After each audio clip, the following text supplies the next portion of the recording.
Well, hello, folks, and welcome to the Dieter Melhorn Fishing Podcast. Hope you're having a good day, whatever day it is that you happen to be listening to the show or watching the show on YouTube. Today, we're going to talk about fishing reels, some of the most inexpensive and cheapest fishing reels made. Yes, folks, some of the ones we started out with fishing as a kid, those of us that have been fishing our entire lives, some of these 404s and 202s, and we're going to look at how they compare to, well, some of the bigger, fancier, shinier reels out there that, well, a lot of us have progressed into or maybe are considering progressing into. And that's kind of the point of today's podcast, is to kind of give you some comparisons to, these different products, these different reels. What's good, what's bad, what do I need? Because, dude, I get a lot of questions from folks out there that are new to fishing and maybe watching some of my videos to try to learn something, pick up on something, and then they see me fishing with,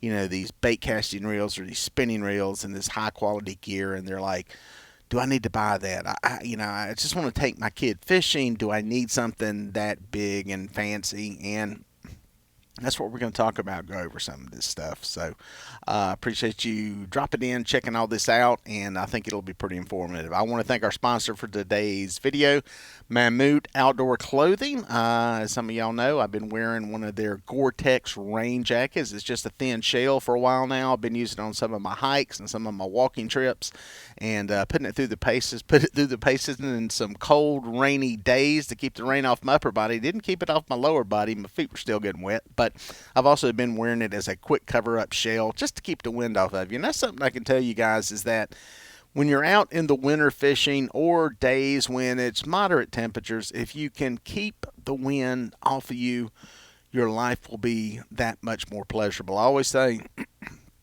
we can take cold, we can take water, rain, snow, we can take wind, but you put any of those two together and it gets tough. Keeping that wind off of you makes all of that stuff, a lot more tolerable. And this jacket from Mammut is a good one for keeping you dry and keeping the wind off of you. I'll put you a link down in the description where you can check them out and see if their gear is something that you can use. But a lot of people, like myself, started out fishing with a small reel like this. Now, this is a new modern design on this reel. This is the Zebco 202. It's a very basic fishing reel. But what's what we started out with, man. I was poor growing up. I mean, we didn't have any money. We had stuff that was, bought at maybe a hardware store, or Sears or something like that. So we didn't have the money for any of this high-end stuff anyway. And so this is what I started out with. Caught thousands of fish on stuff like this. I remember dreaming of the day when I would get like an 808, I think was the big one at that point. It was so just really ignorant of what stuff was out there at that age. But, that's the beauty of today's modern world, is, man, with technology, we can get on here and we can learn about stuff very, very quickly. We can educate ourselves on different things. Probably a lot of people watching this video are looking to gain some knowledge, some insight, and that's the beautiful thing about modern technology. And but reels like this are still made, and they still work. They're a very affordable way to get into fishing. I get people all the time that hit me up and say, hey, I want to take my kid fishing. I don't know anything about fishing, didn't grow up doing it.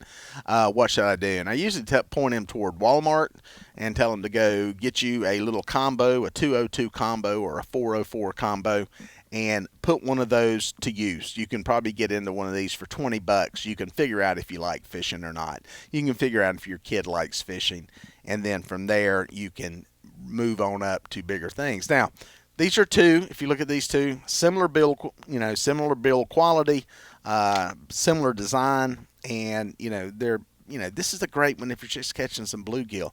I will probably put this thing on a little casting rod, cheap casting rod, put it on my boat, and use it as a perch rod. They're very easy to deal with in the fact that all you do, push that button, the line goes out.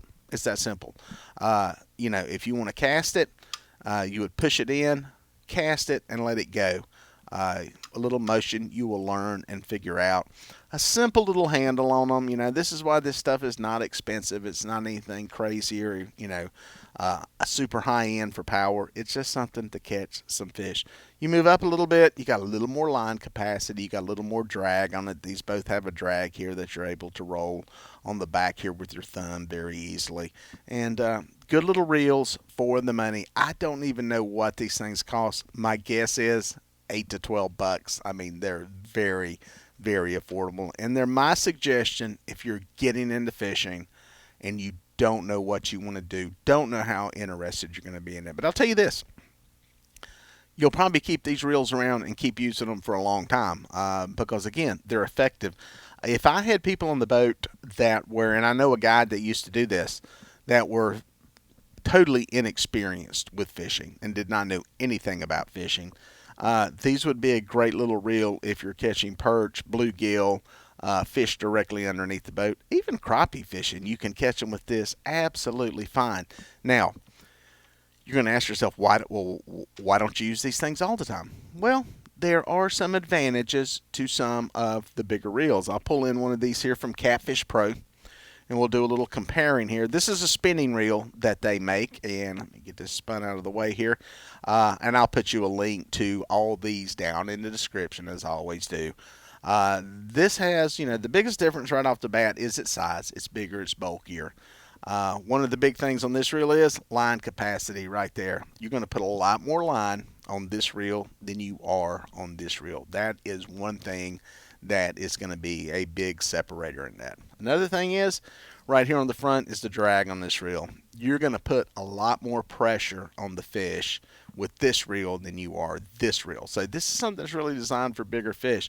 I've got 20-pound Andy monofilament on this line. This here, I think, is probably rated for maybe 8-pound line, something like that. So you got to keep in mind kind of what you're fishing for, where you're fishing, how you're fishing. And, there's no need to jump into something like this if you don't really know how much you're going to like fishing yet. The good news is there's a lot of these spinning reels that they make that are comparable size for comparable fish to what this is doing. So you can get into some inexpensive reels from that you can get on Amazon and Temu, which I'll put you some links to them down below, that are small and probably in the same price range as these reels are. Here's an example of one of them that I got and have been trying out. This is one that I picked up on Temu. I was doing some stuff with them to promote some of their products and show what was available. It's a Sugaling. I've done videos on some of their round reels before. 2000 series, 2000 class, I should say. And probably line capacity wise, drag, probably got more drag than this thing does. But it's comparable as far as price and how much line you're getting. Obviously the operation on this one's a little different. You flip this thing over here, you hold the line and you cast it and let it go. Flip this over, or you can engage it with the reel, which I always tell people use it to flip that over. So it's a little more complicated, but not horribly complicated. So similar prices between these two. I'll have a link to this one too below. And it's something that gets you in at an entry level and an affordable level more than anything. Now, we're going to complicate things, okay? Well, what's better than this? If this is the next level up, then what's like the top dog daddy? Well, that's when you get into these, and that's the round reels, bait casters, level lines, conventional reels, whatever you want to call them.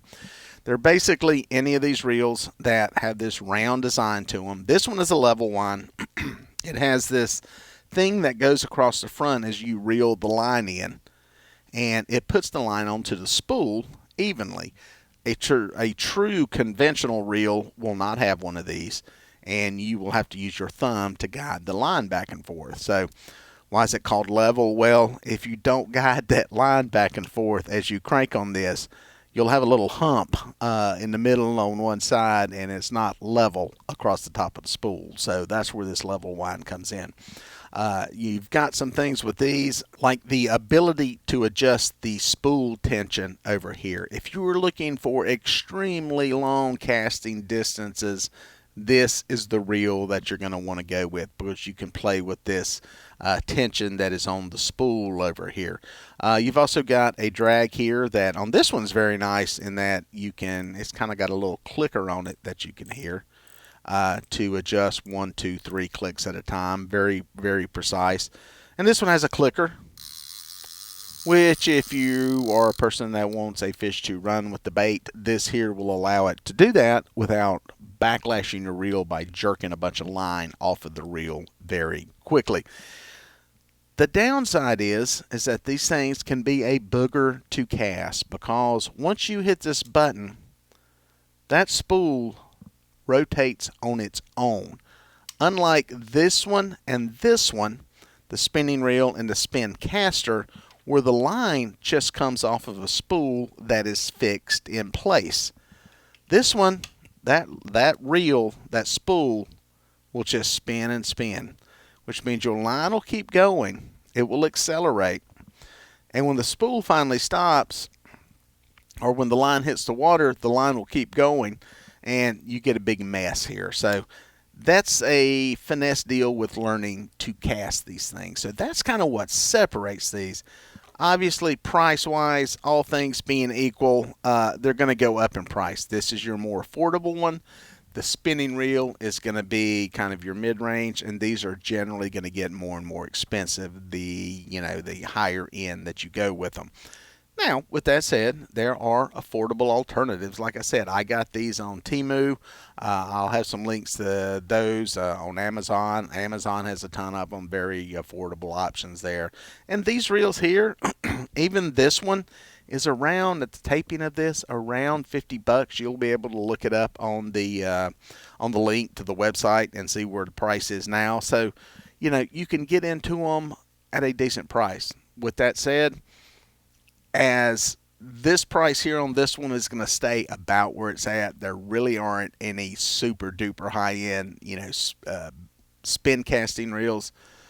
Spinning reels like this, depending on the brand, you go with a Stella, it's going to cost you $700, $800, $900. You go with some of these higher end level wines, especially getting to some of the saltwater stuff, $400, $500, $600, $700. So these prices on these can kind of go up exponentially, while these are going to kind of stay right there in the low end. So my suggestion is, if you're just getting into fishing, get you one of these, maybe a 202, and that's a very good starting point. After that, maybe move up to this, and by the time you advance to that next level, you'll be watching another video that is talking about bait casters, and your decision will probably be made up because you've got a lot of time on the water and a lot of time fishing. So that's kind of the breakdown on all these different reels and what they do, and kind of which one to go with, which one to stay away from, and how it fits kind of your individual needs there. So hopefully it gives you some good feedback. I like doing these videos because they come from questions that you guys send in. And